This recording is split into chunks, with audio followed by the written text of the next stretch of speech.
Welcome down to episode 15 of the Cutting Matters podcast. I'm Alistair. I'm joined by Ellen again. Hello, everybody. Nice to see everyone again. It's our first podcast of 2023, finally, Yeah, finally. and it's February.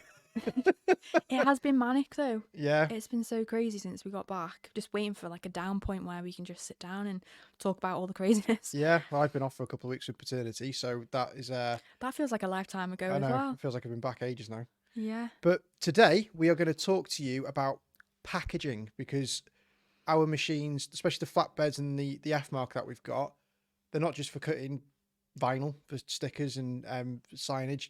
There is a whole aspect of packaging to it, isn't there? Yeah, there's so much more to it. So we're going to go into like the nitty-gritty stuff today, aren't Excellent. Love the nitty gritty. Yeah. So what machines do we have in our offering which kind of fit into the packaging categories? we? To be honest, all of them have their own little space in the market. Yeah. So you've got the roll-fed machines. They play a small part, I would say. You've got the F mark as well, which again is a roll-fed machine plus your catch feeder and automatic fed arms. Yeah. And then you've got your flatbed cutters as well. Yeah. Even the laser machines as well. Yeah. So everything plays its own part. Yeah. Specifically when we've done shows, like we're one of the reasons we're talking about packaging today is because today, well, February, there are a couple of different packaging shows going on around the UK. So there is Packaging Innovations, which is normally the end of the month at the NEC. Yeah. And you said there's White Label A Expo. white label expo Is it the Expo? Yeah. in London. So in the past we've been to these shows before, and we're not actually physically there this year, but we thought we'd talk about it on the podcast instead because it ties in with the timings of them all. So normally when we go to these shows, we take with us one of the flatbeds, normally the FCX 2000, because that will do everything that the 4000 will, and then some more Yeah. because of it can cut the thicker kind of fluted boards. Yeah, because they've got a new blade, haven't they, for the fluted board? Yes. Graphtec brought out a 3mm blade and blade holder. Yeah. A more heavy duty blade to cut those thicker materials. Yeah. And also we have we've taken the F mark. So what was last? You've done packaging show? You've been to packaging Yeah, shows before, well, haven't you? I think it wasn't last year. Might have been the year before, or even the year before that. Yeah, In a COVID blur, isn't it? thrown everything to. I went down to London with one of our resellers, and we had the FCX 2000 there, Yeah. and we were cutting out different types of card and flute board. So with the machines, like the F mark, it's great because you can use it for cutting your labels, your stickers, and things to go on your boxes. But then, if you're kind of any kind of small, it's up to A3 plus, isn't it? With the normal F mark, so you can cut like your little kind of boxes, which when you fold it would be the correct size for kind of like wedding favors and things like that, isn't it? Yeah. And obviously with the fact that you can load the F mark up, you can just let it go. So you can fill it, so depending on the thickness of your material, up to 200 sheets, and just let it go. So you can mass produce your boxes there. Once it's weeded out, literally fold them all up. But you can do print and cut with that as well, can't you? Yeah, so all our machines have the little camera sensor in it, so it can pick up registration marks if you're doing a print and cut job. So if you're doing your own little business cards, you want to put them into it, or little messages on pieces of paper, again, you can cut those out and put them into the finished product. Yeah. And then again, if you're in the territory of moving to flatbed, so we offer two different types of flatbeds. So the 4000 range and the 2000 range. Yeah. Which do you have? I say the 2000 will do everything the 4000 will and some, but is there any kind of areas where you'd say, oh, the 4000 would be better for that kind of what you're doing there than the 2000, or vice versa? It would definitely be the type of material that you're using. If you're just quite lightweight material, so your card stock, the FCX 2000 would be an overkill for it. Yeah. They both have the ability to do two different applications, so whether it's cut and crease or cut and draw, and also you when you're putting printed material in it as well. But the FCX 4000 is your electrostatic bed, so it's much smaller as well. So it's great to be like in an office environment, or if you're working out of the back garage or something like that. It's a more of a desktop product where you don't need to have any additional vacuum pumps, or with the sound as well, it's much quieter. But for your standard card, the FCX 4000 would be the better machine for that. Yeah. If you're looking to cut thicker material, then the 2000 would be the one would be pushed, because it's got more pressure power behind the cutting tool carriages. Yeah. So you've got the ability to cut right through the material, as well as crease cutting and perforating cutting as well. Yeah, so the other benefit of the 2000 is the fact that because you can do the thicker materials as well, they're often used for kind of pre-production packaging samples as well, aren't they? So if you or prototyping boxes. So if you've got you're a manufacturer and you're looking for kind of like new packaging for, I say, a new product that you've got, having the FCX 2000, which can cut those thicker boards, like the fluted card, which is more representative of what the product will go into when it's actually a finished unit and you're shipping it out to your customers. That's where the 2000 comes in. But as you said before, like you referred to noise as well. So the FCX 4000 machines, there's two sizes there.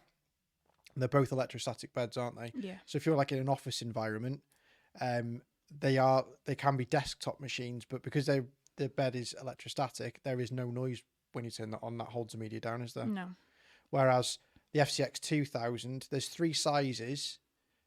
They're all vacuum.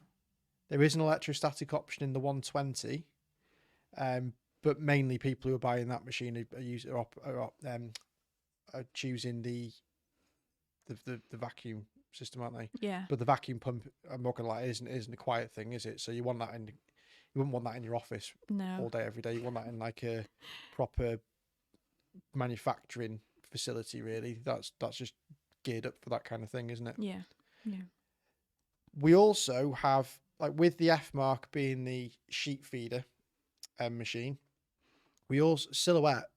We have spoken about it briefly, well, before Christmas and the podcast, the first few podcasts that we did. But Silhouette released a sheet feeder unit for the Cameo and the Portrait, didn't they? Have you used that yet? We did some testing here on one when we first got them. I don't think you were here the day we had that here. But yeah, we did do some stickers. We didn't do any box cutting on it, but we did do some like print and cut stickers on it. Great. So I think that one is perfect for kind of like your small home kind of side hustle person who's got like a kind of Etsy, Shopify store that they're doing a few bits with. But again, you can load that up with up to 20 sheets and just let that go. So for stickers, labels, even doing your own kind of little wedding favour gifts and things like that, there is automation there for packaging on a lot smaller kind of home scale as well. You don't have to go, oh God, I've got to buy an F mark to do automation. Yeah, you'd be surprised how much you can get out of a Silhouette machine as well when Yeah. it comes to like the packaging side of things. We've seen lots of people send their finished results being done with a Silhouette machine, and it's crazy. Yeah, you wouldn't think it was done on just kind of like a home. With the quality as well of what we've seen that's been done with the Yeah. Silhouette, you would think that it would have been a more expensive product. That's actually led to cutting it, yeah. Yeah.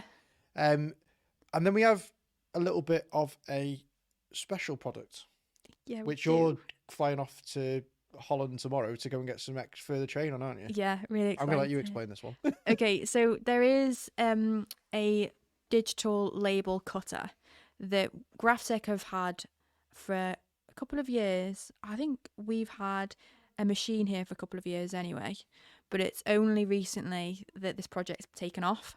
So what the machine is you'd put it's for labels. So for those that are doing like high production labels, so you'd have your sticker paper printed on and you'd load that into the machine. It can then laminate that material. It'll then go through, cut out those designs.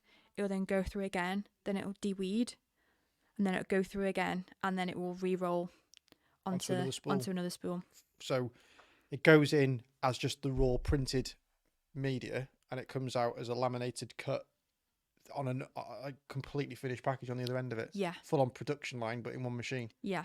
You can either have it put onto another roll, or you can slice it off into sheets. Yeah. So you've got those options where you've just, at the end of the production, you can just change whether you want it on a roll or whether you want to slice them off. So the control's all within the user. and we've actually forgotten to mention the name of the product. So Oh, what's yeah, it it's called? the DLC 1000. We talk about this, no one's like, that's great, but what is it? What is this machine? What are you talking about? So, are they? I haven't done. I can see one. We've got one in our dem room. Yeah. So if this is sparking some interest, again, once like you've obviously come back from Holland for after some more training on it over this week, but we've got one here for dem purposes. Obviously, we don't do a printer for it. So what would you link it with to actually produce that initial print, like print and label? What would you do it on? Yeah. So you're probably aware of lots of different printer manufacturers. Yeah. We have been doing this project with Oki, so they have their own roll-to-roll printer, but there is other printers out there which can be put through the machine. So it's very similar to when we're using any of the Graphtec products. So we could be using the roll-fed machine, for instance, because the roll-fed machine is actually in this digital production machine. It's the CE machine. Yeah, so there's a seat basically in the middle of this big self-production unit is a Graphtec CE cutter. Yeah. Which obviously after the media's been laminated, it feeds it straight into the cutter to contour cut around what you've been doing. Yeah. So when you're putting it through any roll-fed machine or any Graphtec cutter, you have registration marks, and there's a unique registration mark for this machine. So you need the software for this machine, which is included within the bundle of it all anyway. So it will read those registration marks as it normally would, and then it will know where to cut out. So as long as it's been printed on with, a high quality printer, then it will work. So the software, you say you need the specific registration marks. Obviously, that registration mark's got to be printed on the print when it's coming through. So yeah, is it like with Graphtec cutting master? Is that a bit like a cutting master where spot on? Is that what it is? Yeah, it's its own unique. I'm actually asking master. this genuinely because I don't know. Oh, do you not? I don't know. I Much thought about you were just playing. Yet. No, it is definitely. So like with the other Graphtec machines, you have like Cutting Master 4, Cutting Master 5. This is Cutting Master for DLC machine. Okay. So you can create your designs in Adobe Illustrator or CorelDRAW. You download that driver and then you send to print with adding those registration marks in. So it's very, very much like any of the other Graphtec printing cut jobs. Well, that's great. Yeah. I didn't know about that particular. I still need to put this product on our website because it's that kind of the projects that new again that we've had it here for a while, but it wasn't really one that was being pushed by Graphtec at the time. So it's something that I need to add to the website. So it's all I'm learning as well as people who are listening to the podcast learn on this one. It's quite interesting. So you're going out to Graphtec Europe tomorrow for further training on this. Yeah. So they're doing.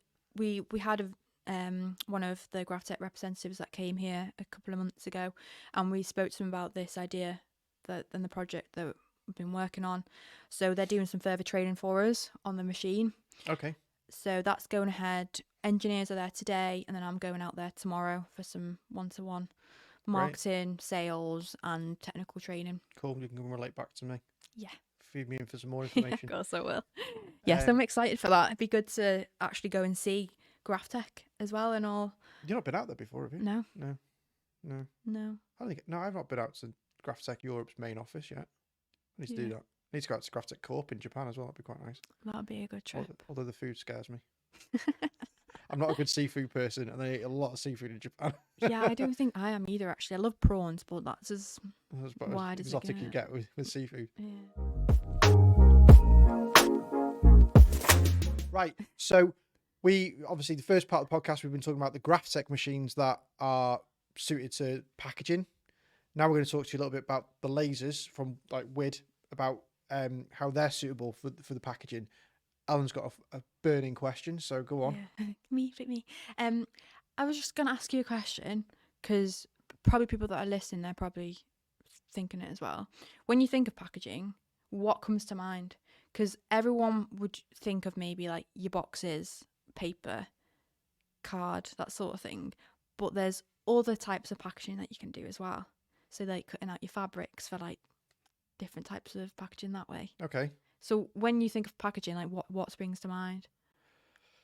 Well, just knowing what people have created, the samples and things that we've been setting over the years here for packaging and things like that, it's normally for the cuts and things that we've always done in the past, because obviously lasers are new to us as a distributor, it's always been kind of like your thinner cards for, like as I said earlier about almost like your intricate small packaging that you do for wedding gifts and or wedding favors and things like that. Like imagine you get the wedding breakfast on your table, you've got a little box, and in the box like a cupcake. So I'm not talking about big box and things like that. Yeah. But we also have people like I've done there's a video on our YouTube channel of the F Mark cutting out, was it F Mark? No, lying. One of the flatbeds cutting out some fluted card that would make like a folder box. So is it in here? No, can't see anywhere to show you on the camera. Just like a fluted card folder box that you can put like A4 bits of paper in and things like that. And that's like what you class as packaging as well. So the actual spectrum of packaging is massive, because packaging includes like the actual box. You could cut, if you've got some specific papers and things that you wanted to do like gift wrap, you could almost cut the paper to the right shape and size for gift wrapping properly. And then also, if you've got like a nice label to obviously seal that gift wrap along it, you can then cut your label paper and stuff with the machines as well. Yeah. So where would if you were, obviously we're going to talk about lasers here, so what kind of examples have you got of the lasers being used in the packaging environment? One customer was using felt, and they were cutting out with the laser machine felt little bags. Okay. And then, you know, for like children's birthday parties, and then putting like little sweets and stuff in them. Okay. So felt was quite an interesting one that we came across. And then fabric as well, like dressing up different products with the fabric. Okay. But like you said, it was like in a unique shape, something that you wouldn't be able to do on any of the other machines, because you'd have to stick it to a sticky mat, and that when you pull it away it frays and stuff. Whereas when it was done on a laser machine, it was a nice clean cut. That's the thing, I am terrible at wrapping. So you can get those tools though for wrapping, you know, like for Christmas and stuff. I've seen, you know, this Christmas I actually got I saw a hack on social of getting some like bulldog clips and a roll, and then I put the roll through the middle of the wrapping paper and used it as, and then I thought to myself, well, of course that's just like the adapters you get for the end of your workbench and the sign makers when you put your application tape on and you roll it off. It's just basically one of those. But then I was like, what is really cool, you point your finger, so it must be cool. This is cool. And if you don't know about it, you need to get on it, because this is brilliant. If you're a Silhouette user, or even with if you had a Graphtec C Lite, the little snitty cutter that came with the Silhouettes, I've got one of those that I use to cut my wrapping paper with at home. Just snip it through. But we also do our own colour and shape snitty cutters. So drop us a message. If you're doing a lot of wrapping, those are with scissors. Trying to find the sweet spot in some scissors to slip and slide. And then like that. when you get halfway through and it's like... Yeah, and then it snags. Yeah. And you get like the shark tooth. Yeah, and then it just rips. Yeah. But like, I am terrible at wrapping. So even if I was to be given a piece of wrapping paper that I knew was like, all right, that's that shape to fold there and fold there, to get a nice neat wrap, that would be amazing. So you can do that with the cutters. And if you've got like a production line of using the machine to cut the box shape and then your wrapping shape, and then you've also used it to console cut around your stickers and everything, you've got the whole production line there. Never mind what you're actually using the cutter for to potentially personalize the gift that's going in there. So let's say, for instance, you've got a fluted Prosecco glass and you're sticking like bride out of vinyl. So you're cutting that out of vinyl, you're sticking that to the glass, and then you're making a box for it to go into. Yeah. And then you've got the wrapping paper, so you're protecting it when it goes in. You've got the whole thing that you could be doing with just a cutter. Yeah. So you've got you've been doing quite a lot of samples and things on the laser for even just stuff that would go in the packaging, like those personalized things, only from etching and stuff. Very on what you were just saying as well. Very like in link what you were saying with those champagne flute glasses. Yeah. We had someone that wanted to cut out acrylic love hearts to put into them. So that fits in. Yeah, that fits in as well, especially being Valentine's Day today. Oh yeah, of course it is. But yeah, I saw an example last night of somebody using a cutter on, I think it was Instagram or something, and just the amount of stuff they're doing for weddings and hen parties and brides and things It's like that. huge, isn't it? It's amazing. It's massive. Yeah. And so popular right now. It's so like following social media, it's so on trend with what's going on. So it's amazing what you can do with. People think, oh, just by even looking at the kind of entry level into the market. If you're looking for like a desktop system from like Silhouette and things like that, it's amazing the amount of different stuff that you can actually produce just with a budget friendly machine, which then can be like the seed to grow into moving up to somewhere where you'd need mass production things, where you get to a point where you're buying a flatbed and stuff like that. Yeah. And we've had people come through here where they've just started out on Silhouette stuff, and then all of a sudden they've gone to like a CE machine, and then all of a sudden they're going to a flatbed like that over there, aren't they? Yeah. Yeah. So we've gone back onto cutters, and we went to talking about lasers here. It does the same thing. Yeah. They all cut. But we've got packaging. Actually, we've got some boxes because you can cut like a hinge Yeah. out of MDF and chipboard and things, can't you, with the lasers? Yeah. It's just a type of cut, so it's just the design. So if you go quite small and intricate, you can actually like bend the MDF round. Yeah. To create like a box or like a box shape type of thing. We've also had people that have been cutting out jigsaw puzzles with the printing cut, so with using the camera, and then also creating their own box to put that jigsaw puzzle into, all created out of acrylic and MDF and also fabric as well. So basically printing a picture Yep. on like adhesive paper, sticking that to a piece of acrylic or MDF or something, and then cutting a jigsaw pattern out of it. Yeah. The way the customer did it, which I was working with, is they had a UV printer and they printed out the full quality design onto acrylic, and then we used the camera to go ahead and cut around the contour lines and all the little shapes. Oh wow! So it was nice, high res. It was a great gift. Yeah. So for lasers, you do need to be. It is UV that you have to use, isn't it? Yeah. Yeah. We have got some samples somewhere of. Were they key rings? UV printed key rings from WID themselves, wasn't it? Yeah, they're in my bag. Yeah. Oh, it's your sample bag. Yeah. We'll put them on the Instagram so everyone can check them out. Yeah, that's great.